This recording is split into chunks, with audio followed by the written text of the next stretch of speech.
Hi hello అండి, welcome to my channel. అందరూ బాగున్నారు కదండి. ఈరోజైతే మనము మా పిల్లలకైతే రాగి పిండితో పాన్ కేక్స్ అయితే తయారు చేసి ఇచ్చాను. మా పిల్లలు అయితే చాలా బాగుంది అంటున్నారు. ఎలా అయితే చేద్దాం చూద్దామండి. కొద్దిగా రాగి పిండి తీసుకోవాలి. పిల్లలకైతే ఈ రాగి పిండి తినడం వల్ల చాలా కాల్షియం రిచ్గా బాగుంటుందండి. బోన్స్ అయితే బాగా హెల్తీగా ఉంటాయి రాగి పిండి బాగా తీసుకోవడం వల్ల. అలాగే రాగి పిండి తర్వాత కొద్దిగా బెల్లం అండి. ఒక 2 కప్పులు రాగి పిండి తీసుకుంటే అందులో 1 కప్పు బెల్లం తీసుకోండి.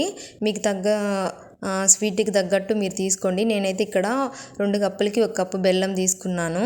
అలాగే ఇప్పుడు ఇలా ఏలకుల పొడిగడ వేసుకుంది కొద్దిగా ఒక 2. అలాగే పాలు పోసుకొని ఇప్పుడైతే ఒక 2 బనానాస్ కూడా తీసుకున్నానండి. బనానాస్ కూడా అందులో వేసి ఇవైతే మొత్తం అంతా బాగా మిక్స్ అయ్యేలాగా మిక్స్ చేసుకోవాలండి. మీకు బ్లెండర్ ఉంటే కనుక బ్లెండ్ చేసుకోండి.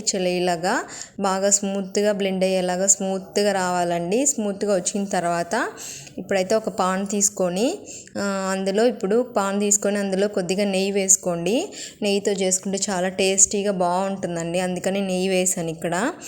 కావాలంటే అదే ప్లేస్లో మీరు ఆయిల్ కూడా వేసుకోవచ్చు.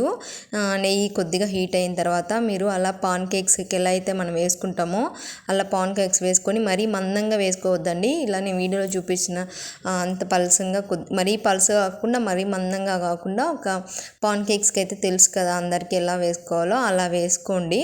ఇప్పుడు పాన్ కేక్స్ అయితే అలా లో ఫ్లేమ్లో పెట్టి ఫ్రై అయిన తర్వాత ఇంకొక సైడ్కి టర్న్ చేసుకోండి. ఇప్పుడైతే పాన్ కేక్స్ అయితే రెడీ అయిపోయాయి, చూస్తున్నారు కదా వీడియోలో.